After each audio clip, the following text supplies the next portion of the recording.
Istoryahan mautin siya ang text o sa mga suwat ni Apostol Paul, no? Ang kini nga verse usa sa part sa pirmirong sulat ni Apostol Paul kang Timothy as a young pastor sa Ephesus nga located sa present day Sildak Ismin probinsya sa Turkey. Dito niya ang Ephesus. Then si Pablo nagadasig sa kang Timothy nga mahimong kugihan sa ministry. Usa ni siya sa mga pangutana labi na sa mga pastor kung kugihan ba ta sa ministry. Hello. Amen. Maniw ba? Kugi oy. Mao ni siya ang isuwat nga dapat mahimo kang diligent sa ministry ug mo-focus sa spiritual growth, pagtubo sa imong espirituhan si Timothy o sa iyang teaching. Okay, dili man po pwede nga ang imong tinusuan pero namin sila walay saktong tuon, walay saktong pagmanandong. Ako na experience kanang bitong pagpaubos nimo sa kaugalingon sa Ginoo. Din usa ka adlaw na usa ka igayon nga atong December nga niagi. Nahimo kong speaker sa bungol o sa kining dagsa. Din pagka-speaker ka, siyempre daghan ang mga tao maminaw o kinahanglan na musunod yun ang pulong dili siya musikan. Kay ang pulong dili man pod nagagad sa imong naong sa imong pagpanudlo. Din akong gibuhat akong gitistingan ang fasting mo pero first time na fasting ko 3 days. Ang fasting di ay doon lagi siya itudlo sa imo. Doon ay mga butang wala nimo mahimdumi pero makita nimo pagkabutan ng mga panahon. Inanay siya ang buhaton. Ay yung mga uban kusog kay mo fasting. Ako to siya kay sa CCE Punggod daw naging may fasting. So, sa adlaw kung dili mo kaya, sa kakananan kung dili gini mo kaya, pwede sa kakananan. Di na practice nindot ay siya para mutubo ka sa teaching pasa ni Pablo kay Timothy. Di na kay verse ni ini nga atong gisgotan karon mao ang dapat keep close sa imong kaugalingon, paglantaw sa imong kaugalingon ug sa imong teaching. Asa mga pastor, dapat tanawon nimo ay prick nimo ang imong kaugalingon sa kung unsa pud ang imong gitudlo. Ay kung unsa man ang imong bilit, mao sa na ang imong behavior. Then usa sa mga importante nga nung gitulo ni Pablo, gi-emphasize ni Pablo sa kang Timothy nga og sa ubang magtotoo nga eksaminon ang imuhang kinabuhi o ang imong pagpanudlo as doctrine. Okay, sa karon nga panahon grabe na naglago ang mga tao nga diha na kayo na ini ani diri ka misis natugtog ako sa walay ba. Anya pagpangutana on siyang grupo Christian na sila. Sige lang istorya nga si Mrs. Memoryado man niya iyang mga verse kay kugihan mong tuon. Marag na lupigag verse. Anto nitug-an nga sana Iglesias ba to? O Iglesias sa dapit. O sa ilutin na? Iglesia sa dapit. Iglesias sa dapit, ngabot diri. Dili sila iglesia sa bato, iglesia sa dapit. O Iglesias sa dapit kay kung ang pangutanan mi sa na siya nga grupo aman mo nagsugod. Sa aman yung mga kauban siya nga kuan. Gikan ni siya sa Jerusalem, niya karon naabot na sa hinatuan. Paabaning kasi nga tinuluan. Din nakahinumdum ko kausa katong nakasakay ang William ni Brian gikan sa tuan, na fellowship dito sa kuan sa kining Paris Ride. Oh. Di nakasakay po ang duha ka Mormons. Di sige istorya pastor man kita og sa ako nakaibaw si pastor ko. Di sige bibiyahe. Antod ugihan mo kumangutan na, nangutan ako. Brad, kanang asa man ang gikan ang Mormons? Sa parinti na siya ni Jesus. Niadto sa Amerika, unya nanudlo na po siya muna siya gingat ang Mormons. Narinig sa ako ang istorya diri ba nga gikan po pulo sa Jerusalem, unya naabot na po sa inatuan. Kung ba kay kanang nga magpanudlo kapag kanili kaayo ka o kata parinti to ya, parinti mo na yan. God, children of God, not my attack, children of God. Parinti ni Jesus, niya niabot sa Amerika, niya nagtuko na po. Tagaan kayo niya Bible. Unang-una nakuha na ganyan ko panahon pagbasa ng Bible, kaya pa Bible lang ako. Idawat na ako kung nalata naman ito diha kay kaya mo dawat pagkapasal ko, sabi mo dawat ako. Sige na kung ginasulod ang iyang kwan ba, kung unsa ang iyang doctrine. Pero nakabalo man tayo unsa sila. Mao to siya, maura po sa katong iglesia sa dapit, mao na sa iglesia sa Barbo, kung naana po sa Barbo, gikan gyapon to siya Jerusalem, nabot Barbo. Iglesia sa Tagbina, gikan gyapon to Jerusalem, nabot gyapon Tagbina. Mao na siya ang ilahang teaching. Then si Paul naging pasayis, usban ako, kag Timothy, ug sa tanang magluto, nga dapat eksamino niya ang iyang kaugalingon o ang iyang doktrina. Then ikaduha kanang i-guard nimo dapat ang imuhang pagtuo. Si Timothy responsible sa protecting sa purity sa gospel o sa church. As a pastor, ilan na siya atong trabaho. Nga protektahan nimo ang purity sa gospel. Di masagulan ba? Nga protektahan nimo ang gospel kay nakahinumdum ko kang purity gospel kanang sikat kay sa Amerika si Austin. Nagka-kontrobersya siya kanang gawas sa akong gitanaw. Apil lang pamilya nagkakuha na, nagka-problema na kay ang iyang igsuon nga tulo si Lisa o si April o si Amanda mga pa tulo ni gawas na mga tulo ka semana na akong gitanaw ng interview. Ni gawas na tungod kay ang doctrine ni Austin, ni gawas na sa dili tinuod sa iyang amahan. Ang amahan ato maigiday. Kaya pag tuon niya, gibalin niya. Imbis nga ang doctrine na si Kristo mao ang iyang ang kaluwasan sa matag usa ng tuyo, nahimo og prosperity. Kwarta na hino. Ini-comment ang iyang suon nga imbis kay pagpadayon sa humility o pagserbisyo sa uban ang nahitabo iyahan na inyong kaugalingon di pasikat. Kontrobersya sa iyang pamilya, kontrobersya sa iyang gamiyon o sa kwarta nga dili paluwanan sa kwarta. Dako man na kayong Lakewood, no? Lakewood Church. Dali kita ko. Munang ang caption dito, na posible ba si Austin mawala na gyud padayon forever. Then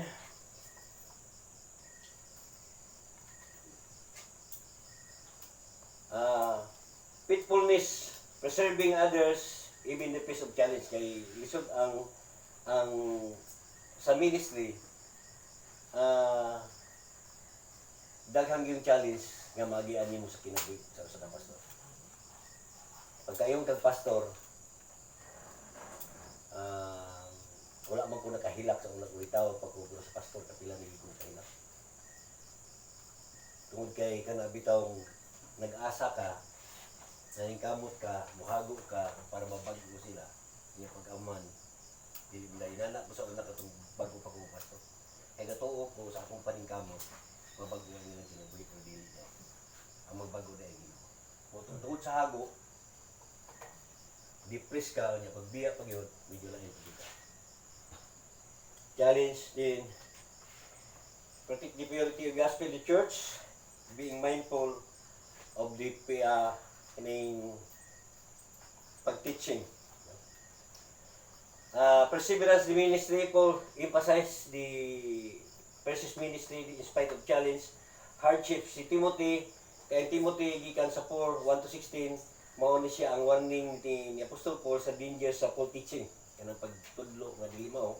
Then the importance of sound doctrine, emphasize to need the Timothy to remain faithful to the gospel and continue to preaching the word of God.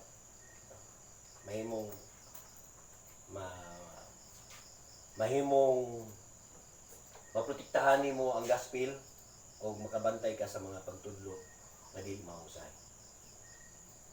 The personal application. Regular examine yourself or life, your doctrine or motivation. So, nakahinumdum ko ani nga kausa dito pa sa Maligaya Nabantayan ako kung galingong mo, adto ko sa simbahan, pumali pagka Domingo, marag duty na lang. Marag adto na ko ba kay Pastor Bogod, mawali ko. Marag wala na bitaw sa tinuod nga gugma sa imong buluhaton.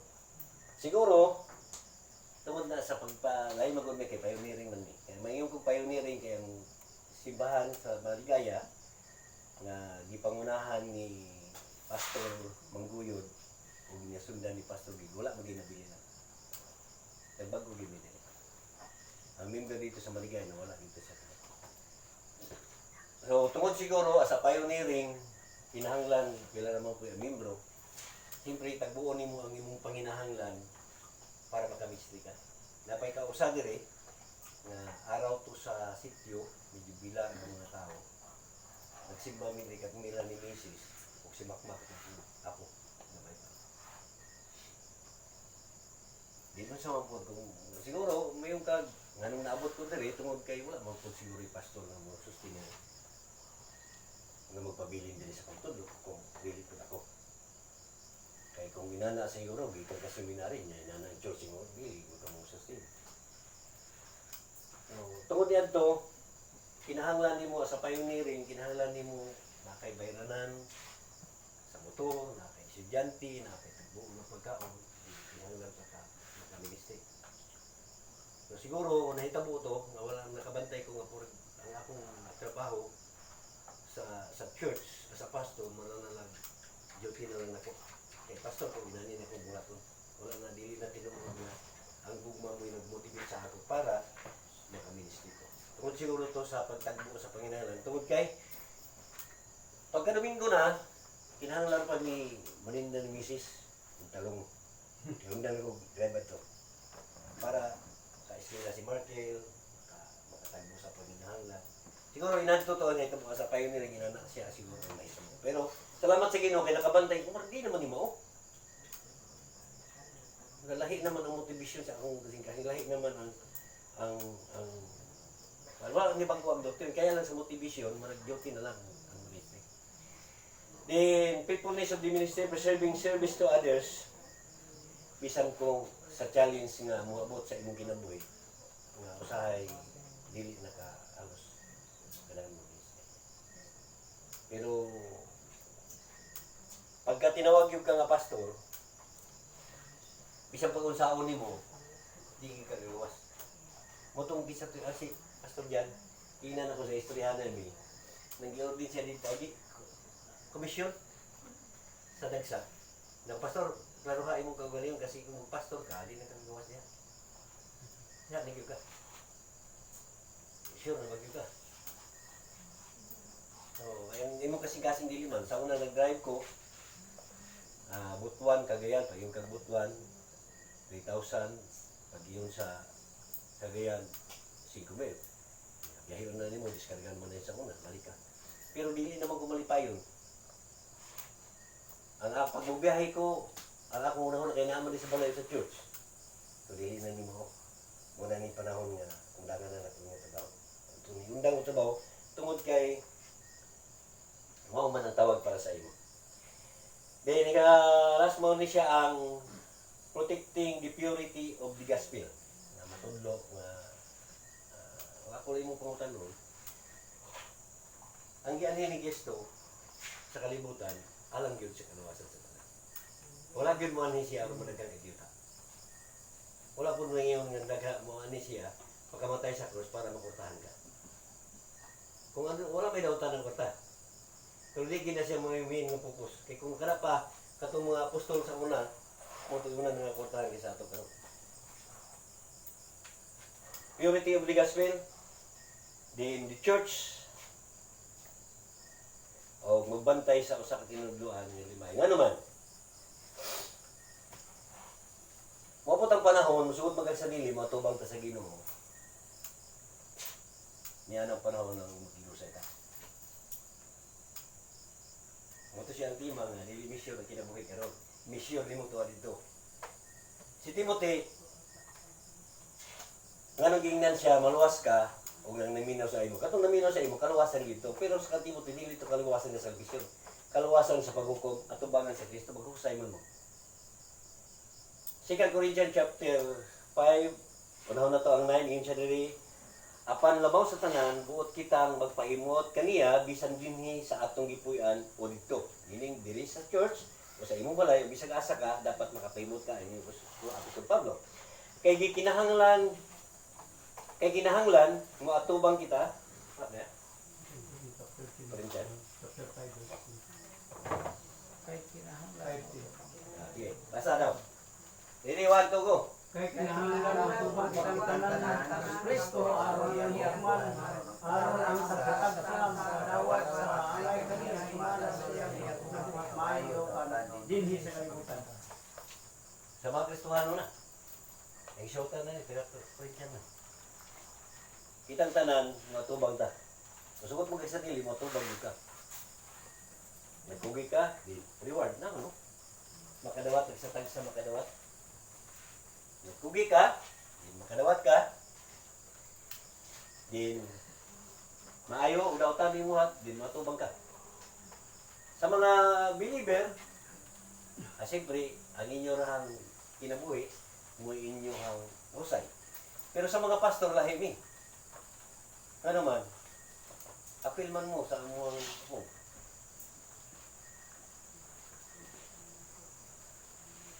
Salvation is grace. Grasya ang salvation, meaning dili ka angay tagaan, pero nakadawat ka. Dili ka angay kaluyan, pero gikaluyan ka. Muna siya ang grasya. O pray, pero ang pangutana kung sa imong buhat sa kaluwasan nga sa imo.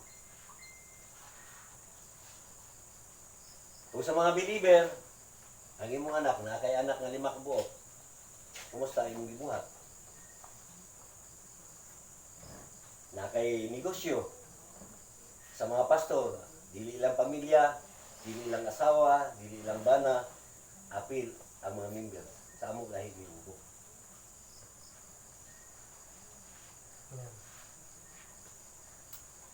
So, sa kahapon, ang church member doon na kay mga 5,000. Amo review usted. Ang hukom sa imo. Tanan man to, accountable man to sa imo. Dili ni mo dali tanawon, bisag ka na sa kalimo, dili ni mo dali tanawon na kinabuhi.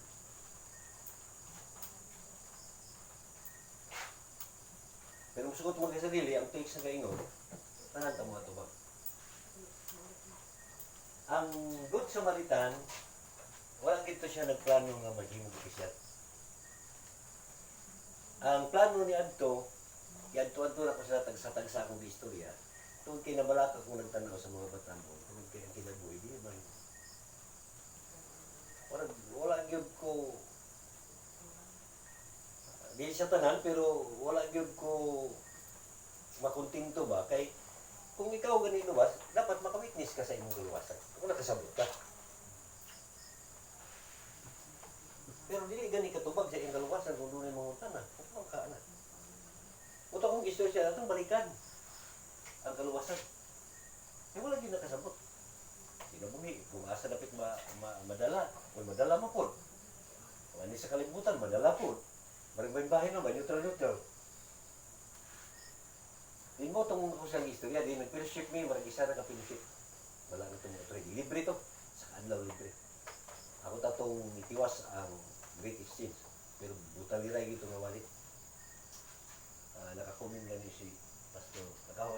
Nakakomen si Pastor Uning. Nga katong gibutaan si what? Sa proverb mo na ko ito basa. Kisa ito Pastor? Gibutaan? Si Samson? Samson. O gibutaan. Ang problem na giyo magawag ka ng dili, mutahod siya ang ginikanan, may paglugi, pagkaon sa uwak, yung matang lugitan siya matay pagkaon sa uwak. Si Pastor Uning nagawag, si Samson, mauna siya nahitabo. Ay ako naka-open, Samson man di ay. Nakamarito na ito mo. Kato nga series, human na itong series, duhagog kabatanon, na diligin mo tangas ko, di nagawag siya mo amin. Kaya butang liray gito. Unang-una, ako natanaw, this is a question.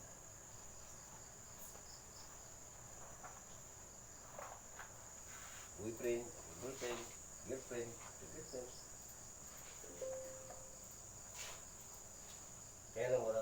So, kaya kung tanaw, kung dili ganyan siya masakto girisito, kinsa kayo magsunod sa ito? Kinsa pa kayo mo barong? Sa sinta na ko. Parang 59 pa ang naong si Pastor Agustin. 61. Wala pag 60 ang naong. Kinsa pa yung sunod? The purity of the gospel of the church. Kaya I'm sure sa kinabuhi, dili siya tanan na wala na siya yung tanan. Pero sa kinabuhi, sa karon nga generation, sa kinabuhi sa mga saktong una pa na ng mga Kristiyano, sa tinubili siya pa rin. O accountable na siya para sa ato, as a pastor. Kaya lang usahay, isang tama ka-istorya, kay siyempre, binagdakog-dakog tayo.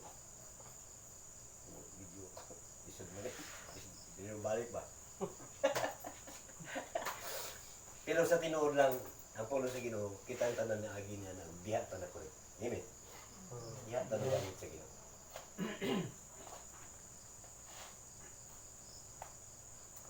Unang, ang pangutana ka ron, kita na lang mangutana sa atong kabaling. Hindi mo nga pangutana. Kaya may pastor. Kaya mga mga totoo. Kumusta ka hahalat ng spiritual growth? O gamit sa kanila. Sakit mo kitang puno sa Ginoo. Hindi na siya nahinumdum ko sa usa ka maayong mo tugtong o anong abot ko siya paron ng pinaka maayo sa tibuok kalibutan. Chinese siya, ubuon nga Chinese.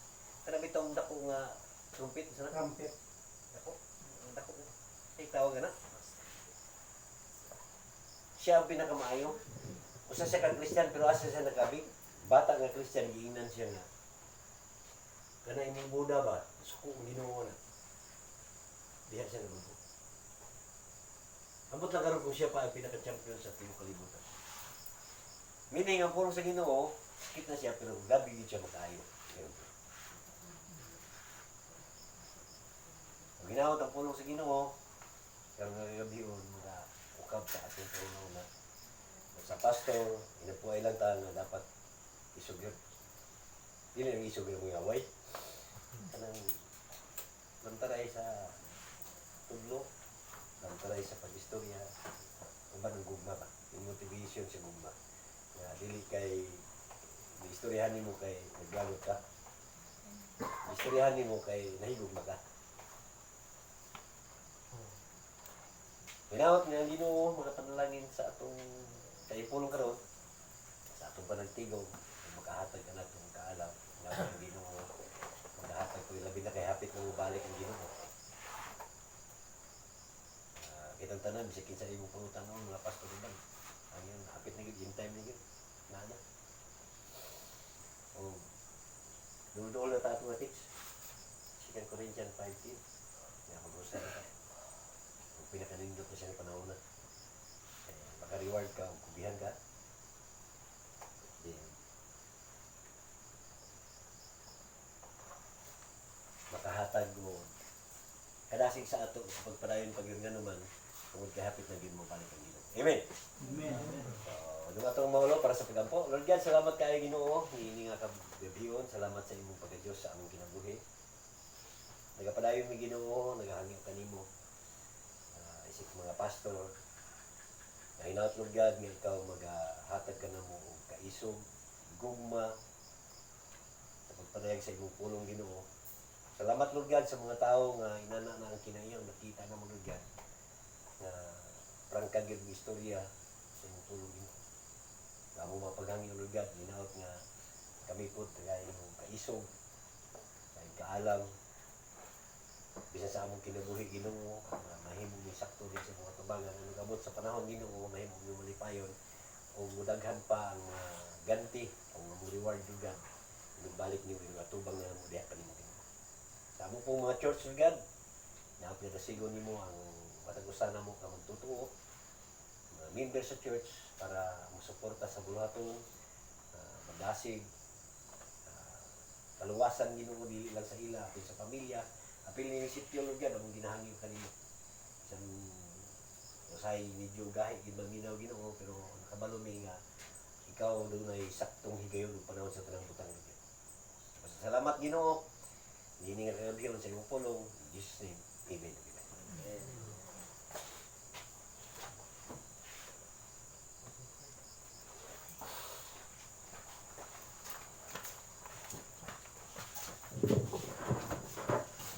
Salamat sa pulong sa Ginoo no. Napanalanginan ba ang tanan?